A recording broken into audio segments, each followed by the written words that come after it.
Well, good afternoon and welcome to Penn Sports Podcast. This is Frank Edgar. This is Baker Bray. We're coming to you from the Goldstein, Edgar, and Regan studio here in Newport News, and another exciting week in spring sports here on the peninsula, Wube. Oh, man, just every week it's something going on in sports, and, it's just exciting to look at these great teams, these great athletes, and these great coaches competing on a high level. Well, I want to thank our friends over at the Daily Press. Marty O'Brien must be going field to field to field, trying to keep up with all this. And Sonny Durth, of course, who we've had on the show, does a nice job each evening compiling all the scores. So you can go on the Daily Press website, look under HR Varsity, and he gives a nice summary, usually late in the evening. Yeah, man, they're doing an outstanding job. We got to get Marty on to kind of fit us in his busy schedule. Like you said, he's going from field to field, from court to court, from pitch to pitch. He's everywhere, man. He's just taking care of business over there in Daily Press land. Well, we want to thank the press for everything. We're surrounded by printouts from the press so we can follow this stuff. The one thing I lament, Wube, is that it's hard for us to find standings anywhere, and I know it's hard for Marty and Sonny and those guys to get everything organized because it's daily the records change. Spring sports, you find it easier for fall sports. Football is a little bit more tighter community in terms of the games are easy to promote and to follow because everybody's at football on Friday or Saturday. Right, you'll say they play one or two nights. Yeah. So with different sports, you have all these makeup games. Teams playing on different days. I know we have a game on Bethel girls have a game next Saturday, which is a makeup game. So you have games on different days, games all over the peninsula. It's just tough to follow, but Marty's doing a great job. And again, Frank, that's why we're here to promote some quality sports from the peninsula. We have two great guests today to see that. Well, let's go ahead and introduce our first guest. We are very fortunate to have today a former soccer star at Lafayette High School and at William & Mary, and now the head coach of the girls' soccer program there at Lafayette, Kellie Ernst. Coach Ernst, thanks for joining us today. Thanks for having me. I tell you, you've got quite a program up there. This is your second consecutive year, your third overall with the Rams. It is. Well, what brought you to soccer at the Rams now? I have, returned as an alum of Lafayette. I played soccer at William & Mary, and I took a full-time job out of college and some life decisions. I had a baby. I have a 2-year-old son. I needed life to slow down a little bit, and I decided to come back to coaching. So that's how I got back. Well, you certainly had a good first year last year. You finished second up there in the Bay Rivers. Got beat by, I guess, your nemesis, the Jamestown squad. Absolutely. Now, how are things shaping this year?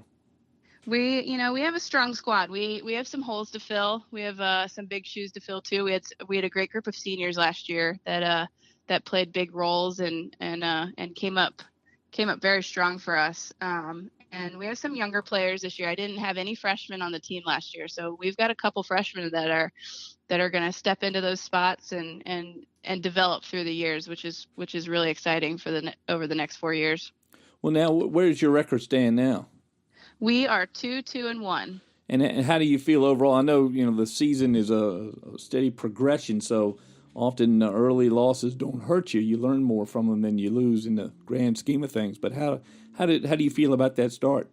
Absolutely. Obviously we'd like to have a little bit more wins in our column, but we play against teams in preseason, as we call it, that are going to challenge us. And we played a team, First Colonial from Virginia Beach, and they are, an incredible team. And it helps the girls see what level that they are capable of playing, even if we go out there and we can't be competitive as we need to. But it really steps our game up and shows us where our holes are and where we need to put in some more work. Well, have you faced off with Jamestown yet this year? We have not. We play them later in the season. Well, that should be a big game then for all our listeners out there. Was that game there? Where is that game going to be played? We'll play it at Warner Stadium, just right outside of War Hill High School. That's our home field, and it's any game against Jamestown, regardless of the talent level, is a huge game. So. Well, Coach, you mentioned that you're an alum of Lafayette. I'm always intrigued by, coaches that come back to their alma mater. Talk about you knowing the culture, you knowing the kids, about your decision to come back to Lafayette and coach. It's I bleed blue and gold, and I always have, and I pride myself in being a part of the Lafayette family, and I look at it as my way of giving back to what Lafayette gave to me. I had an incredible experience when I was at Lafayette. I was a two-sport athlete, and soccer was what Lafayette soccer is what kind of sprung me into my college career at William and Mary.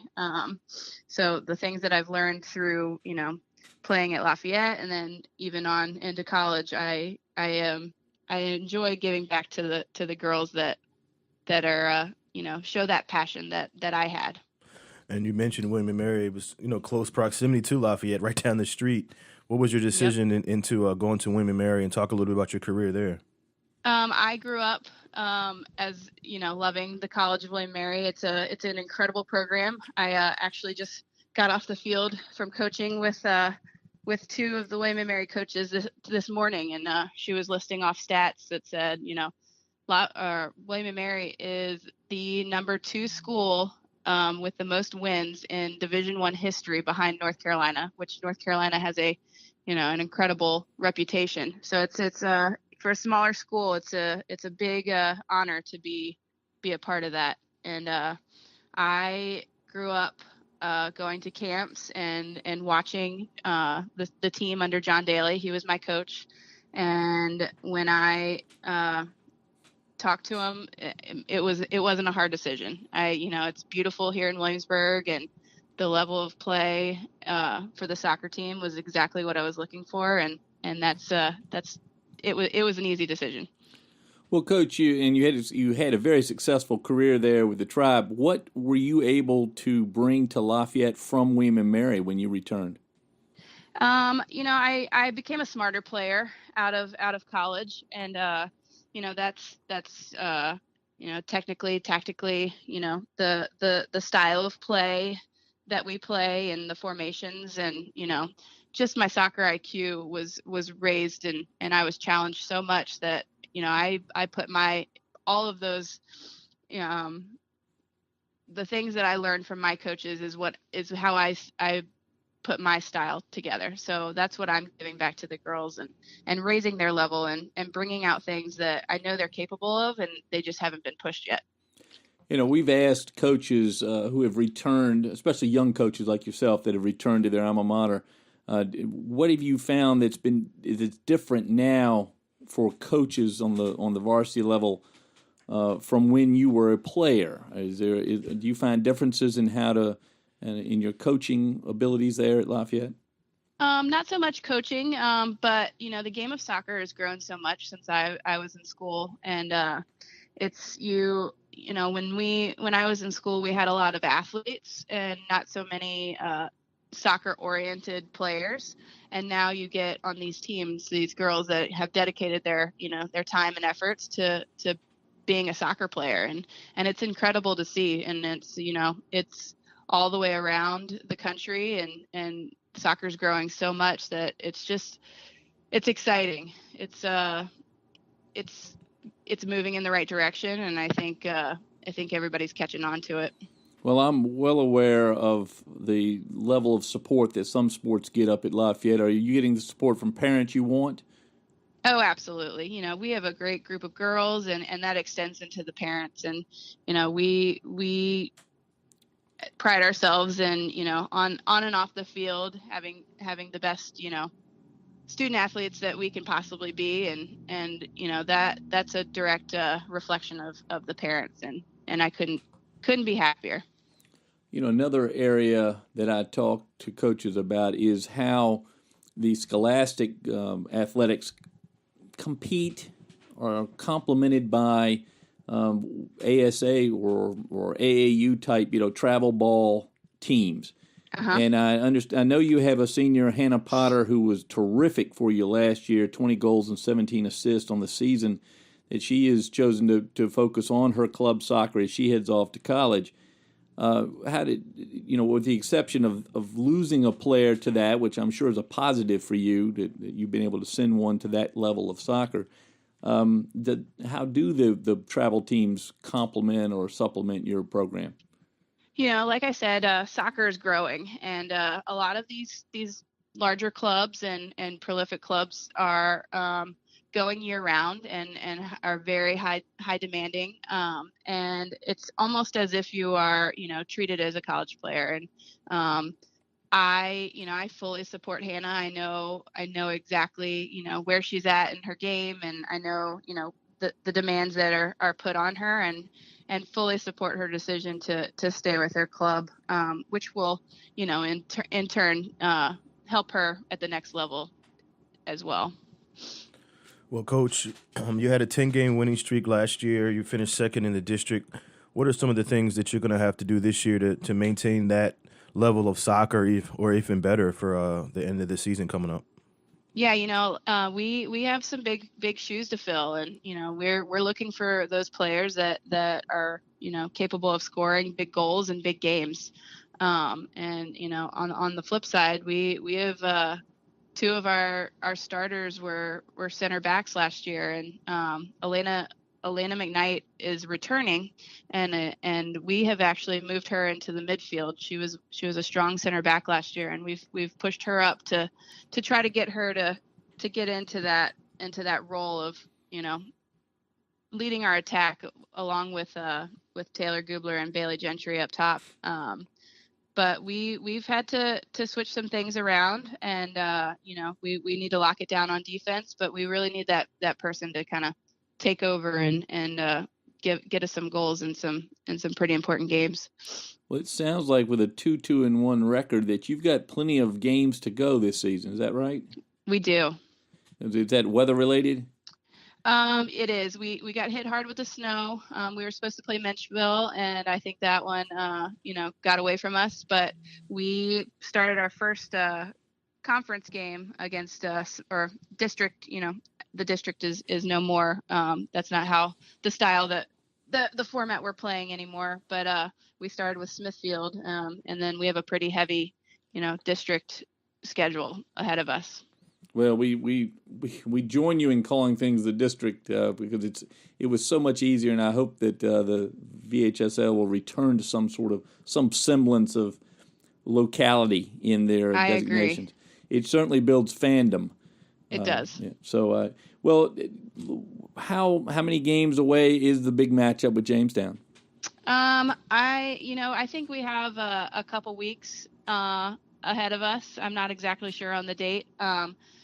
But it's always, our toughest match. It's we get a lot of support behind us, and, the girls go out, and I think, each team wears their jersey and their school logo with pride, and, it's hard to walk away on either side of those that game with a win or a loss. Well, I know girls soccer is not the only sport where it's competitive between Jamestown and Lafayette, and I know each sport has their challenges. So we're looking forward to that. Let us know, give us a little heads up on when that game is, and we'll keep our eye out for it so we can post it on the Twitter site, Penn Sports Pod, so people can get out and see those two teams play. Absolutely. Well, Coach, thank you for joining us. Thanks for taking a break today in the program up at William & Mary. I hope that went well today, and we look forward to talking with you again soon. Thank you so much. Thanks, Coach. Head Coach Kellie Ernst at Lafayette High School. Thanks, Coach. Well, Wube, it's great that we could catch up with Coach Ernst. We've been bugging her for a couple of weeks to get her on, and she's a busy young lady, but my goodness, it's great to have her back in our community here on the peninsula. Yeah, I mean, even the question I asked her, I just love the passion when coaches come back to their alma mater. I mean, she played at Lafayette, played her college ball right down the road at William & Mary, and you could just hear the pride that she has in her school. And she even mentioned that the kids have a lot of pride, and you just love to hear that from a coach who's trying to keep the tradition and keep the legacy going over there at Lafayette. Well, we're fortunate that we have these young women coming back to their alma maters. Right. We've had Ashley Meredith, had a great interview with her up at York High School. What a wonderful young lady she is, and what the talent and knowledge that she's brought back to her alma mater at York.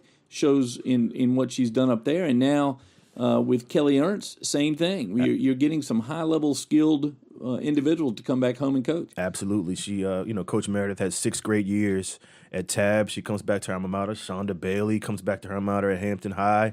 I mean, you know what you're getting because those coaches played. They went to school there. They know the culture. They know the environment. So it's easy for them to teach that culture to the kids who might not understand the tradition, the culture, the pride that goes into a lot of these schools. So you just love to see coaches come back and just instill that quality of pride in their schools. Well, you mentioned Shonda Bailey, and she said the same thing that we heard from Coach Ernst, which is how Coach Ernst described as loving blue and gold. Yeah. Shonda Bailey will tell you it's the red and white That's of right. Hampton That's High, right. but that's the kind of passion you want to see in a high school coach. Well, you might know this, Coach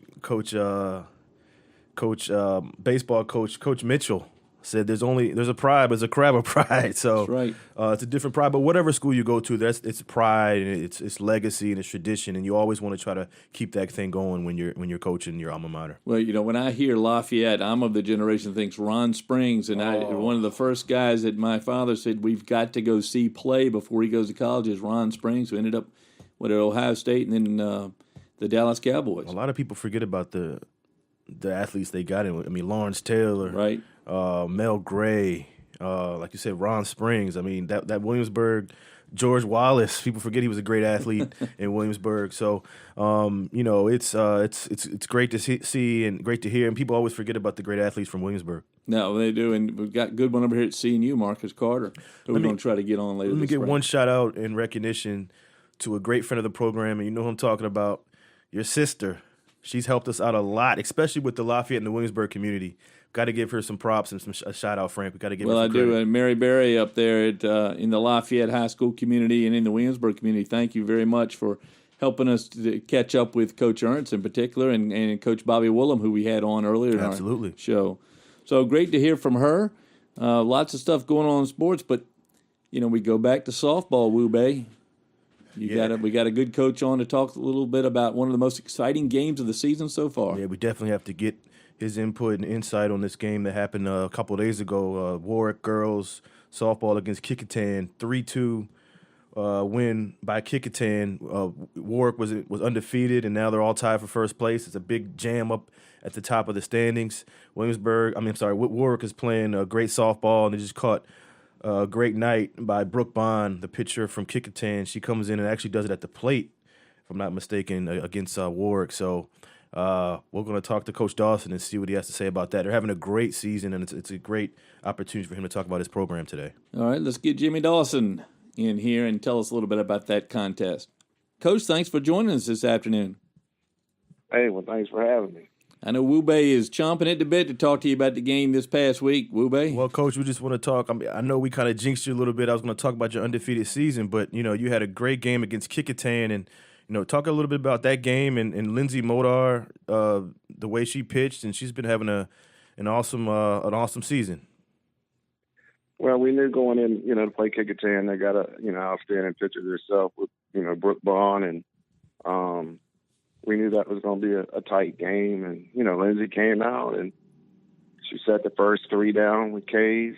First inning, second inning, set them 3 down with K's. And the third inning, she set them down. And we were like, oh, my gosh, that's 9 K's in the first 3 innings.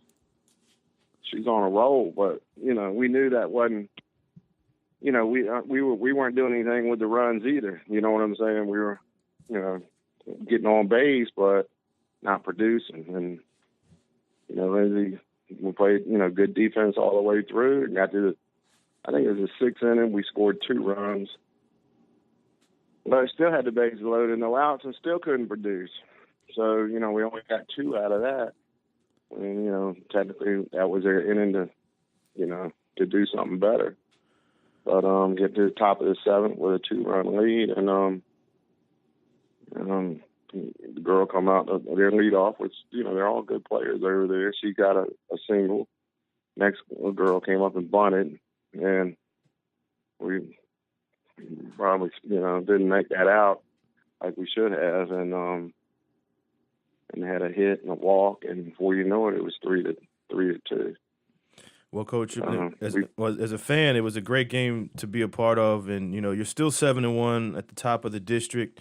Talk a little bit about the season so far. Going up into the game. Oh, the season. The biggest thing on their season so far is Lindsay has pitched outstanding. As far as pitching at Warwick, she's the top pitcher that we've ever had. We've had some really good ones with Bird and Atkins and Salisbury that pitches for Roanoke. We've had some really good pitchers. Dick was a pitcher last year, first team all conference. So, but Modar has really came out this year and just dominated. And, she contributes a lot of that off season in the gym, working, getting stronger. She wasn't that good last year, but, this is this year. But the team has a lot of better camaraderie this year as a team. Everybody's rallied around her as being the pitcher. And I think that's, kind of what's been the difference on some of these W's. Even though they've been close, they have worked their way through them and got them. Like the Isle of Wight game we played. That was a really good game, too. It was just like a Kickingham game. All right, Coach, you talked about how your team is rallied around your pitcher. How do you account for the offensive success you've had this year? Well, on the offensive side, Hannah Smith is their leadoff, and she's had a phenomenal year. She's a senior. She's a lefty, a pure lefty, can hit or slap. She's putting a lot of pressure on getting on base. And, before this game here, she had a 750 batting average. She ended this game with a 667. So, she's still leading off, getting on, producing, which, the pitching was better. So, when you're facing good pitching, it should, neutralize your hitting. Well, Coach, the four lefties in the lineup have just been doing a phenomenal job, and that's putting pressure on them. And then we're hitting the ball, and we scored a lot of runs so far, and we just got to work better to, on the teams that we have played the last two, which I'm talking about. We need to get a better job putting the hits together and string them along to get more runs out of that hit production. Coach, I was going to ask you about you've been involved in Little League in the past in young men playing baseball. Talk to me about this, the benefit that you see of having left-handers and this slap hit, because I think most folks see it once a year when they broadcast the College World Series and they understand, or at least they can see it. Tell our fans that maybe haven't seen that what the benefit is of that left-handed hitter. Well, the left-handed in softball is a real big deal. And, when you're in the left-hand side of the box, you're a foot or, a couple feet closer to first base, which, you're playing on a 60-foot base pass, so it's quicker. On a 90-foot base pass on baseball, it doesn't make that much difference. But when you can beat the ball by a step on an infield hit, it's a lot. And most lefties that are slappers, they're fast anyway. So they get a little start in the back of the box, kind of roll up in front of the plate, and, hit the ball. It's not an easy thing to do, but it pressures the defense. Something that, some teams have some slappers, some teams don't. And then whenever you can do something different at the plate, it creates more pressure on the defense. It's got to go quicker. They got to get to the ball quicker. You can slap it on the ground, pop it over their head, slap it in between the outfield and infield. You could get third baseman back. You can just bunt it and get down there and beat it out. And the four we have in the lineup has created a lot of pressure on opposing defense to make them do things that, if you have a straight nine on the right side, you're not really having to worry about. Well, make speeds the game up on the defense. Now, looking ahead, Coach, during the rest of the season, how do you think you can enjoy that same type of success against these teams that are coming up? Well, we have to get better. Like I said, on the biggest thing on their game is their defense is really good. Lindsay's been really good. Hopefully the second half of the season she can continue with that. Everybody gets better. The hitting gets better. All the teams get better. But we've got to get better at when we're on base, move those runners in. And that's something that we have to get better at because we're going to have to play Menchville Friday. That's going to be a good team. They're going to turn around and go play Woodside again, then go right back and play Gloucester's going to come see us. And then we'll play Kickingham at the end. So, I mean, there are four game teams out there that, we really have to watch out and we respect because, any one of those teams can beat anybody any given day. It's all about how you play 7 innings of ball, which that's something we got to do a little better as well. Coach, you're in your things that we need to do. You're in your 15th season over there on Warwick Boulevard. Talk to me about how you place this team against the teams you've coached in the past. Say that again. Say how do you rank this current team with other teams that you've coached there at Warwick? This team, these players. I have 5 seniors. They played on my travel team. We've played together. They understand the game very well. And this group gets along very well, opposed to some teams I've had in the past. That was maybe one thing that we were missing, where this team bonds every week together. This team has worked really hard together. And they play, you can ask any coach on the staff, there's 3 of us, they play hard for each other. And that's hard to do in this day and age of softball or any sports, as you buy into the team concept of sport. And that's something that this team has done fairly well. Whether we win anything or go anywhere or don't go anywhere, that's the way the team dynamics are on this team. And, I feel coming out the blocks, they've done really well with that. And we've talked about that as we've gone along, how they get along really well.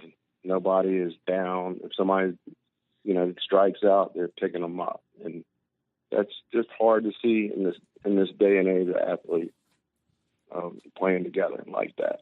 And I think that is a difference on this team. And keep in mind, we were 1 out away from, still winning the Kickingham game. So, it just didn't happen. But that's the way it goes, It's hard to win day in and day out and keep winning. That's hard to do.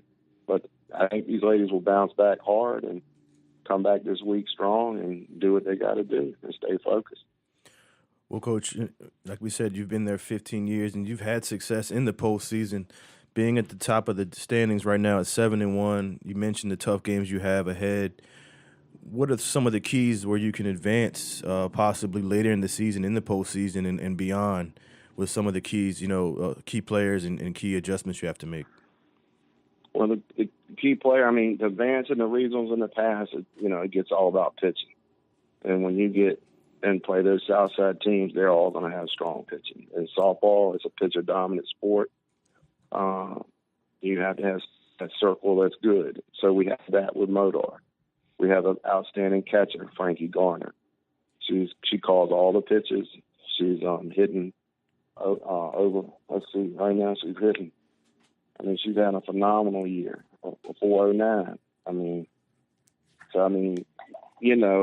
It starts with that, and it starts with your lineup. How well are you hitting through your lineup? We're hitting over 400 as a team. But we need to produce, when we're on base, we need to produce more runs out of those hits because that ratio is not right for us. And that's what we're going to see. Outstanding, it just gets tougher as it goes down the line. Everything gets tougher. But Lindsay, as far as pitching, she's done everything we could ask her to do and more.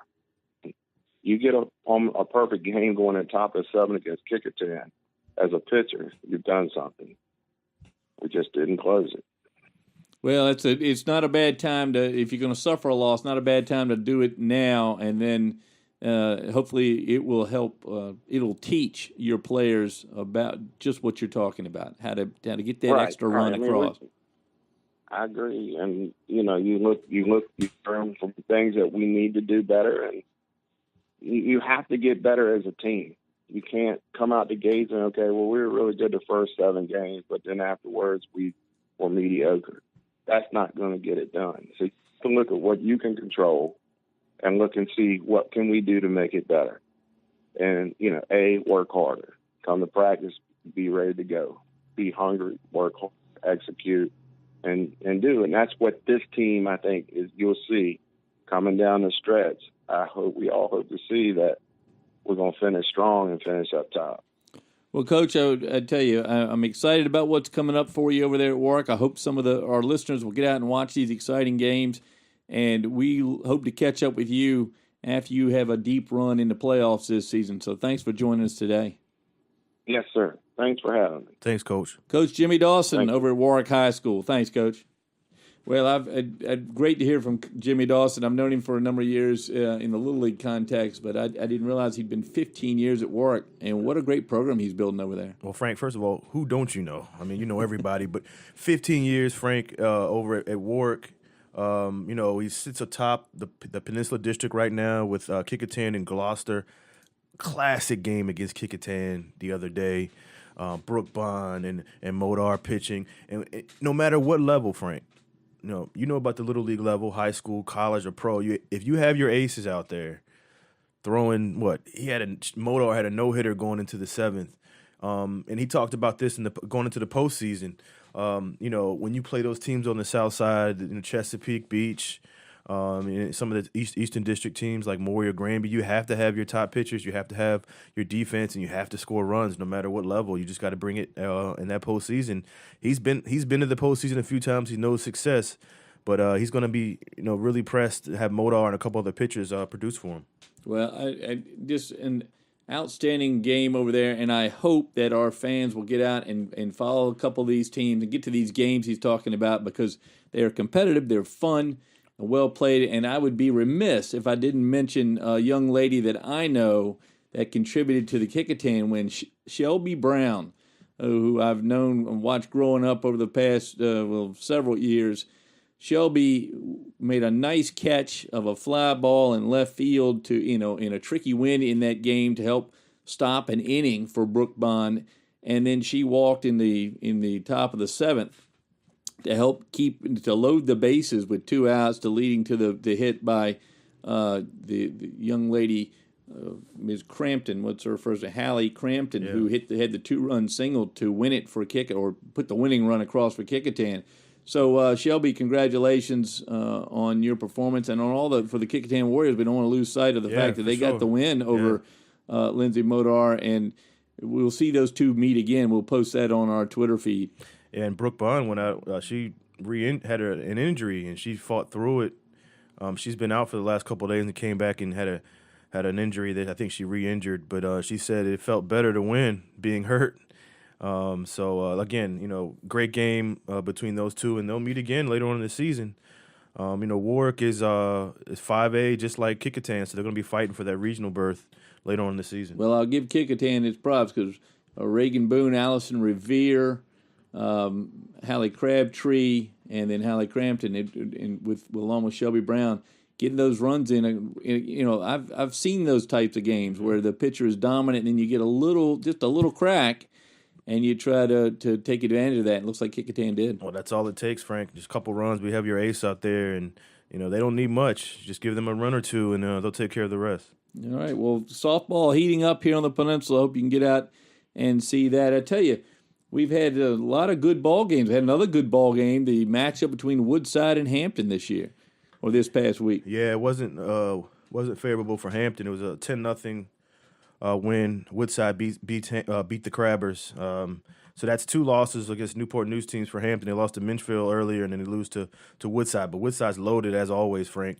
They're always have a good team on their mound, and they proved it against Hampton. Well, Zach Sanders, who, like his opposing pitcher, Trey Morgan, headed towards VMI this year. Zach takes the win. 4-hit shutout with 8 strikeouts for Zach Sanders up there at Woodside. So congratulations to young Mr. Sanders, and a good matchup between the future Keydets, Trey Morgan and Zach Sanders. Oh, they're getting 2 players up there in Lexington.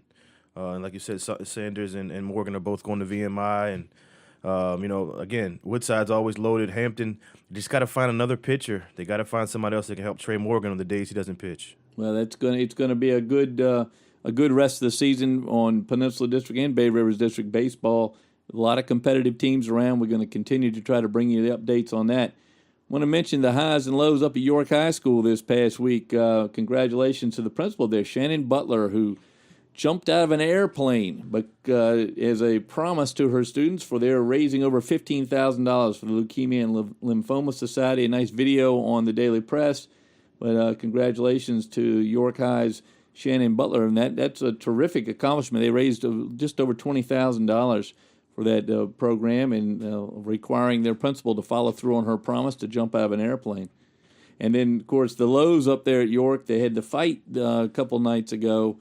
New Kent and York baseball, and had an unfortunate end to that. I certainly hope the injured folks are okay, but disappointing, Wube. Definitely disappointing. It was during the post-game handshake, and, it's very uncommon for that to happen between those two programs. It shouldn't happen to any program, but they're going to be investigating that incident. They're looking at some video that was taken, so then hopefully they can clear that up and get on with baseball, and hopefully nothing else comes out of it. But it's really disappointing to see that at the end of the game. It is. And then I want to mention there's a soccer player on the peninsula that is should be noticed by the fact that her name is in the paper most every week at least once.